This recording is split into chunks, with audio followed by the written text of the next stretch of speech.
ontdek die waarheid van die Bybel.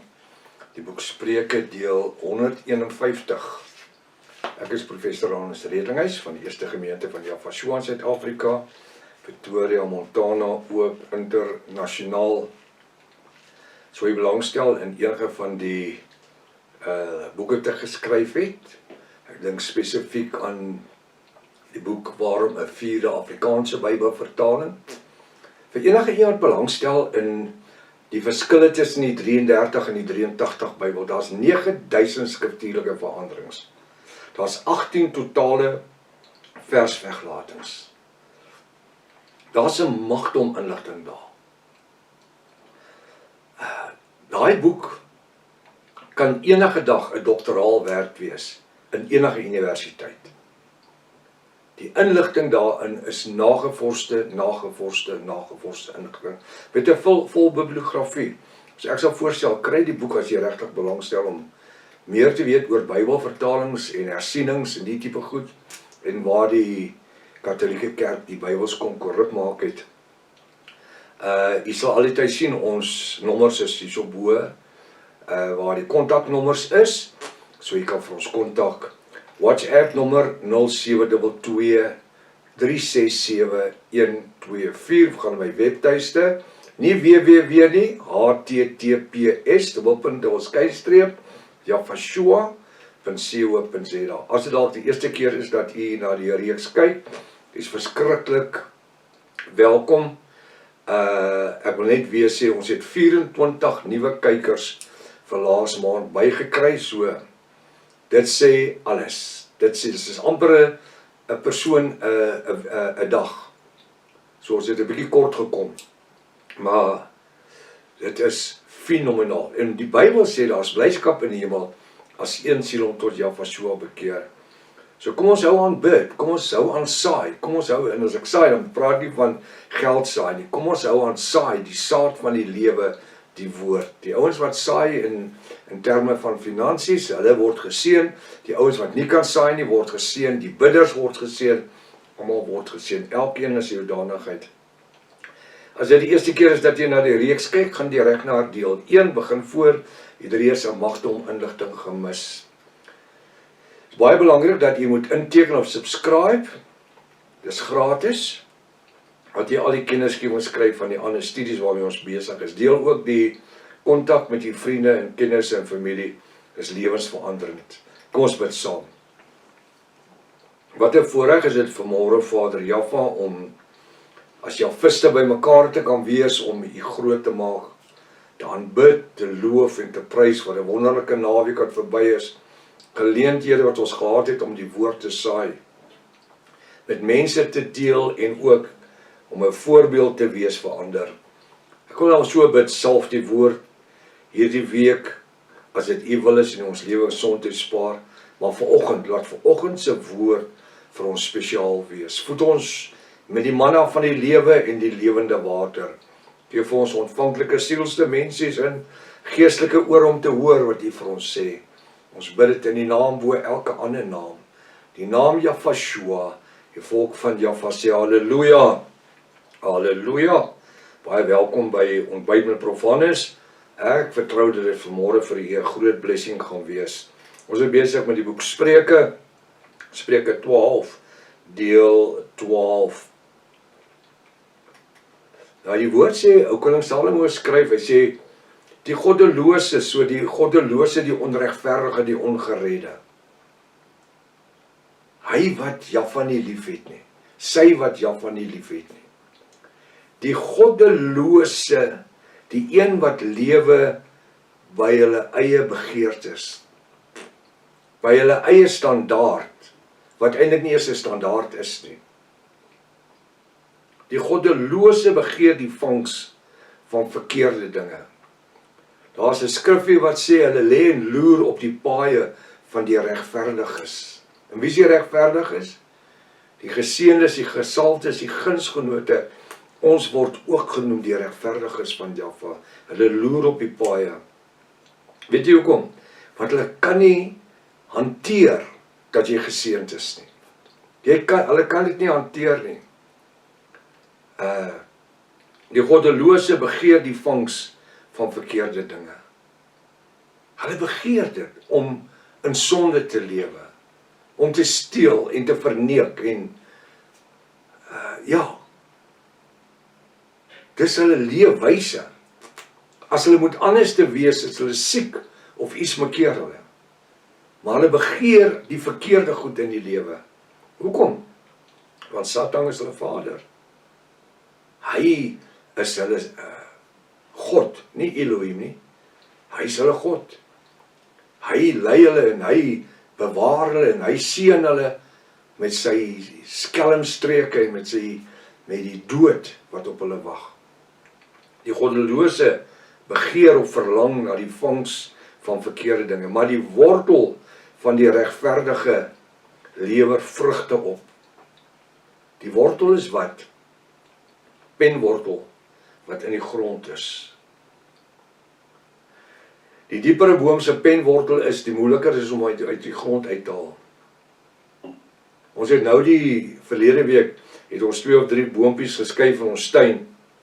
Op baie plekke skyn die son nou meer as die winter draai ons nou weer. Dan moet jy die goed skuif. Ja, en ek vir jou sê, een of 2 sulke jong boontjies. Ons het ons dood gesukkel om uit die grond uit. Hoekom? Hulle het sulke lang penwortels gehad. En hulle is nou die dag geplant. Jy kan dit nie vir iemand verduidelik nie. Maar, nou moet ek by sê, ek is nie 'n verskillike tuinier nie. Pastorika is eintlik die tuinier. Maar wanneer ons 'n boompie of 'n ding plant, dan onder in die gat waar die wortels kom, as jy hom neers insit, dan sit ons altyd bietjie beenmeel binne in die gat. En 'n klein so halwe teelepeltjie hormoonpoeier. En weet jy wat, dit gee eenvoudig net daai boom oemf. Daai boom begeer om sy wortels in daai kos in te kry. En dan kan jy verstaan dat hy so dik penwortel al gemaak het. Maar die wortel van die regverdiges, die geseëndes, die gesalfdes, die gunsgenote, die Jafiste, die bruid van Jafashua, lewer vrugte op. Hierdie vrugte is wat? Is Ruach HaKodesh vrugte, is Heilige Gees vrugte. Is nie daai railway perskietjies daar langs die spoorlyn nie. Daai ou klein geel perskietjie wat die perby gesteek het nie. Nee, vrugte. Vrugte laat ander begeer en sê, hoorie, ek wil hê wat jy het. Ek wil hê wat jy het. Hoekom?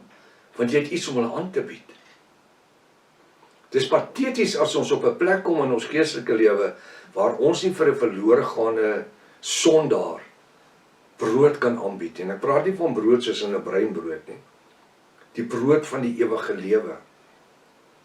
En vrugte kan voorhou nie. Iemand het een keer gesê, die wêreld vandag in hierdie 21ste eeu, hulle lees nie meer Bybel nie. Hulle kyk na die sogenaamde Jafiste. Die ouens wat sê hulle is Jafiste. Ek gebruik nie die woord Christen nie, want die Christene is wie? Is die Katolieke. Hulle is die Christians. Konstantyn 327 na Jafashua by die Council of Nations. Hy het die woord Christen geskep. Nee, ons is Jafiste.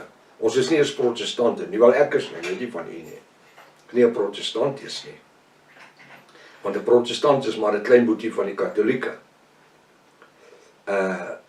Hulle kyk op die wortel van die regverdiges of hy die vrugte oplewer. Ek het net so, terwyl ek aan hierdie skrifwerk het iets opgekom met die nuwe paus wat nou net ingehuldig is. Nou hoor ek almal hardloop en sê, dis die antichrist, hy is die antichrist, hy is die Amerika, hy het al die tyd gesê, Amerika is die antichrist en Islam is die antichrist, maar daar is 'n groot beweging wat gesê het, die antichrist is Amerika. Hulle het nie gesê, die antichrist kom uit Amerika uit nie, nog nooit.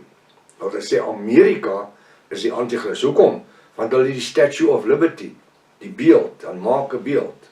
Jy sien hulle trek Openbaring 13 vers 10, dit is die vals profeet, maar hy is nie eens die vals profeet nie. Nee, Amerika het nie die antichrist nie. of ek sê, Amerika is nie die antichrist nie. En die paus Leo, wat sê die 14e, hulle hou nie lank as hulle naam Leeu's is nie, want maar net dit weet, hoor. Leo, die 14e, is ook nie die antichrist nie. Hoekom? Because he's the vicar of Christ, soos hulle hom noem. He is the Pontifex Maximus. Hy is die God van die aarde. So op die einde van die dag is hy nie die antichrist nog nie.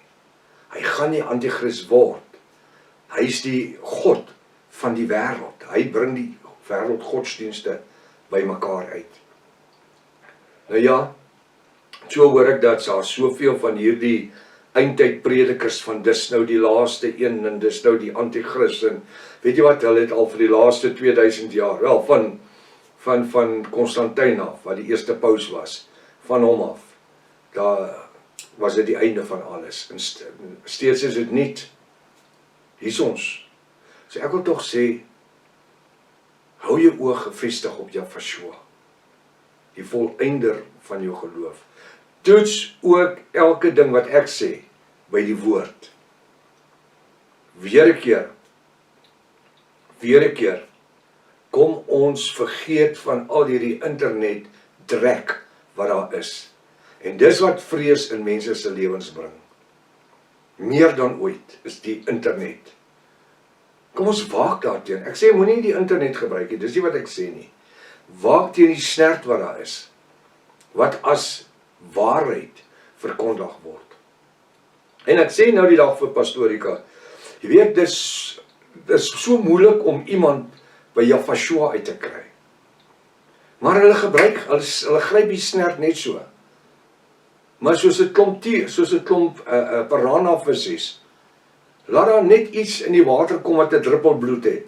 Daai piranha-visse in 'n paar minute ruk hy hele ding uitmekaar uit. Hulle vreet 'n hele seekoei op in 'n paar uur se tyd, as hy stikkend is. En dieselfde met die leuns. En die woord sê, ons lewe in die tyd van die groot leuen. Nou sê die woord, en ek wil nou nie oor die eskatologie praat nie, nou sê die woord ook, wanneer julle al die goed sien gebeur, kyk op waar vandaan julle verlosser vandaan kom. Wie sê? Yahshua, die volëinder van ons geloof.